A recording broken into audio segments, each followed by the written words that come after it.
যারা শুনছেন সবার প্রতি আন্তরিক কৃতজ্ঞতা। সাকিব আল হাসান বলেছেন, জন্মদিনে আমার জন্য সেরা উপহার হতে পারে আপনারা আমার ভাই তামিম ইকবালের জন্য প্রার্থনা করবেন। সে যেন সুস্থভাবে, যেভাবে বারবার ব্যাক করেছে, বারবার প্রতিপক্ষকে পরাজিত করেছে, ঠিক সেই ওয়েতে আরো একবার জীবনের ইনিংসে ব্যাক করতে পারে। সাকিব আল হাসানের বাবা তিনি বলেছেন, তামিম ইকবাল আমার সন্তানের মতো। বাপ বেটার রোলটা দেখেন, সাকিব এবং তার বাবা। সাকিব বলছেন আমার ভাইয়ের জন্য আপনারা দোয়া করবেন, আমার জন্মদিনের সেরা উপহার। আর তার বাবা বলছেন তামিম আমার সন্তান। বাংলাদেশের ক্রিকেটে এই দুইটা বাক্য রাইট নাও, তামিম আমার ভাই, তামিম আমার সন্তান, এই মুহূর্তে আমার কাছে মনে হয় সবচেয়ে ট্রেন্ডিং ইস্যু সার্জিস আলম এবং তাসনিম জারার যে ফেসবুক স্ট্যাটাস রাইট নাও, সেটার থেকেও অনেক অনেক অনেক বেশি গুরুত্ব রাখে। বাংলাদেশের ক্রিকেট, বাংলাদেশের আবেগ, বাংলাদেশের কষ্ট, দুঃখ, হাসি, কান্না, বাংলাদেশের মানুষের বিভেদ, সবকিছুর মূলে যখন এই দুজন ক্যারেক্টার, তার অর্থ আপনাকে বুঝতে হবে যে মানুষ তাদের কতটা ভালোবাসে। তারা বিভক্ত হয়ে গেলে পুরো জাতি বিভক্ত হয়ে যায়, তারা ঐক্যের ডাক দিলে পুরো জাতি এক হয়ে যায়। সাকিব আল হাসান নিজেকে ধরে রাখতে শুধু পারেন নাই, ফেসবুকে যখন বলেছেন সে আমার ভাই, মানে বুঝতেছেন সাকিবের মতো একজন যার মধ্যে সেই আবেগ কাজ করে না, তিনি বলেছেন তামিম আমার ভাই, আমার ভাইয়ের জন্য সবাই দোয়া করবেন। বেস্ট বাডি না, আমার ভাই মিন করে ভাই অনেক কিছু। সাকিব আল হাসান যখন সেই কথাটা বলেন, বুঝতে হবে তার হৃদয়ের রক্তক্ষরণটা কোন অবস্থায় ছিল। তামিমের যদি আল্লাহ না করুক কোনো একটা বড় বিপদ হয়ে যেতে পারত, হয়েছে, আরো হতে পারত, সাকিব আল হাসানের অবস্থা কেমন হতে পারত আপনারা ভাবতে পারেন। তার বাবা মাকে পাঠিয়ে দিয়েছেন, যেখানে তার সম্পত্তি ক্রোক করার নির্দেশ রয়েছে, যেখানে তিনি বাংলাদেশে আসতে পারছেন না, নানাবিধ রাজনৈতিক চ্যালেঞ্জের কারণে তার ক্রিকেটেও ক্যারিয়ার শেষ হয়ে গেছে। তামিমের জন্মদিনের দিন যিনি আবারও তৃতীয়বার পরীক্ষায় পাশ করার খবর জানিয়েছেন যে he is back with his allround role, সেই সাকিব আল হাসান তার বাবা মাকে পাঠিয়ে দিয়েছেন প্রিয় বন্ধুকে, বাডিকে, ভাইকে দেখবার জন্য অখ্যাত সাভারের সেই হসপিটালে। আরো একবার হয়ে যাবে সাকিব তামিম। যখন আমরা দেখলাম যে সাকিব তামিমের এই সম্পর্কের জায়গায় আজকে সকালে একটা নতুন মোড় নিল, এবং সেই মোড়টা এমন একটা পর্যায়ে গেল যেখানটায় গিয়ে আনএক্সপেক্টেডলি কেউ এটা কল্পনা করতে পারে নাই, কেউ ভাবতে পারে নাই সাকিবের বাবা মা কেপিজি হসপিটালে গিয়ে উপস্থিত হবে। সেটাই ঘটেছে।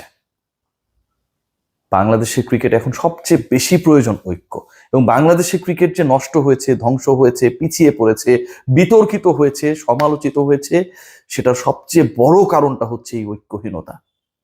সাকিব তামিম যখন এরকম ছিলেন তখন এরকম ছিল বাংলাদেশের ক্রিকেট, আর এই অবস্থা থেকে সাকিব তামিম যখন এরকম হয়ে গেলেন, বাংলাদেশের ক্রিকেট উপর থেকে নিচে নেমেছে।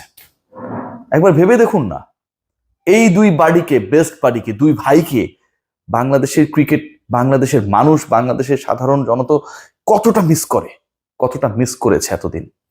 সাকিব আল হাসানের ওই স্ট্যাটাসে গিয়ে কোনো তামিমিয়ান কোনো বাজে কমেন্ট করে নাই, তামিম ইকবালের অসুস্থতা নিয়ে কোনো সাকিবিয়ান কোনো বাজে কথা বলে নাই। এটাই তো ঐক্য। বাংলাদেশের সাকিবিয়ান, তামিমিয়ান, আলটিমেটলি এরা কারা? এরা মিলেই সাকিব তামিম, এরা মিলেই আমরা। কেউ দেখাতে পারবে না যে কোনো ধরনের বাজে, অপ্রীতিকর কোনো কটূক্তি এখানটায় হয়েছে। সাকিবের সাপোর্টার, বিশাল বিশাল এনগেজমেন্ট সাকিব আল হাসানের। সাকিব আল হাসানের যারা সাপোর্টার, পাগলা সাপোর্টার, উড়াদুরা সাপোর্টার আমার বিরুদ্ধে প্রায় প্রায় লাগে, আমি তো জানি এদেরকে। এরা দিক বিদিক বোঝে না ভাই, এরা শুধু সাকিবরেই চেনে। এই পাগলা সাপোর্টাররা হাত তুলেছে তামিম ইকবাল যেন সুস্থ হয়।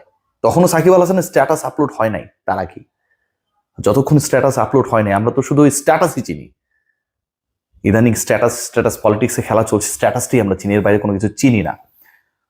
যতক্ষণ না পর্যন্ত সাকিব সেই স্ট্যাটাস দিয়েছেন, তার আগ পর্যন্ত তিনি যে রোল প্লে করেছেন, যেভাবে তিনি যুক্ত থাকার চেষ্টা করেছেন পুরো চিকিৎসা প্রক্রিয়ার সাথে, ডক্টর, তামিমের ওয়াইফ থেকে শুরু করে নাফিস ইকবাল ভাই, সবার সাথে যেভাবে যুক্ত হওয়ার চেষ্টা করেছেন, কারো মধ্যে না ওই অহংকারের জায়গাটা, দাম্ভিকতার জায়গাটা, ওকে আমি দেখতে পারি না জায়গাটা চূর্ণ বিচূর্ণ হয়ে গিয়েছিল।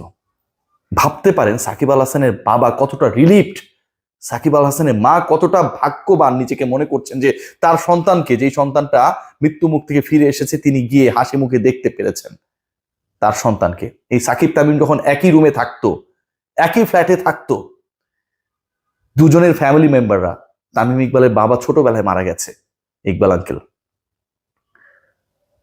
দুজনের যে গার্ডিয়ানরা বেঁচে আছেন, তামিম ইকবালের মা কিংবা সাকিব আল হাসানের বাবা মা, তারা নির্ভর থাকতেন। আমি শিওর অসংখ্যবার তামিমের ফোনে সাকিবের বাবা মা কল করেছেন, বাবা সাকিব তো ফোনটা ধরছে না, ও কোথায়? তামিম হয়তো খোঁজ দিয়েছেন, না টেনশন করেন না, ওয়াশরুমে গেছে। অসংখ্যবার হয়তো সাকিবের ফোনে নাফিস ইকবাল ভাই বা নুসরাত আন্টিরা ফোন করেছেন, তামিমের খোঁজ পাওয়া যাচ্ছে না, ও ফোন ধরে না কেন? আমাদের শিশির ভাবি, আয়শা ভাবিরা হয়তো তাদের প্রিয় ওই সময়ের বয়ফ্রেন্ডদেরকে না পেয়ে বন্ধু সাকিবকে আর তামিমকে ফোন করে বলেছে যে ও কোথায়। উত্তরটা এসেছে, টেনশনে কিছু নেই, আছে আশপাশে। সেই তারা এক হয়েছে ভাই। এদের ডিভাইডেশনটা পুরো বাংলাদেশের ক্রিকেটকে একদম ধ্বংস করে দিয়েছে। বাংলাদেশের ক্রিকেটের ব্র্যান্ডিং, বাংলাদেশের ক্রিকেটের ইমেজ, বাংলাদেশের ক্রিকেটের ইমোশন, বাংলাদেশের ক্রিকেটে আসলে সাকিব তামিমকে অমিট করার পর যেন কোনো কিছুই নাই। কথা আছে না যে হাতি মরলেও ওর দামটা আসলে কমে না কখনো। হাতি হাতি ভাই।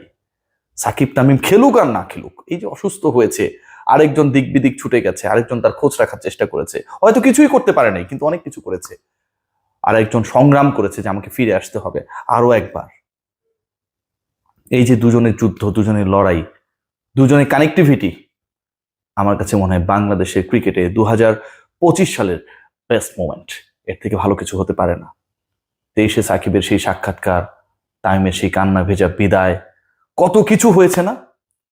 সবকিছুকে দূর করে দিয়েছে স্বয়ং আল্লাহ।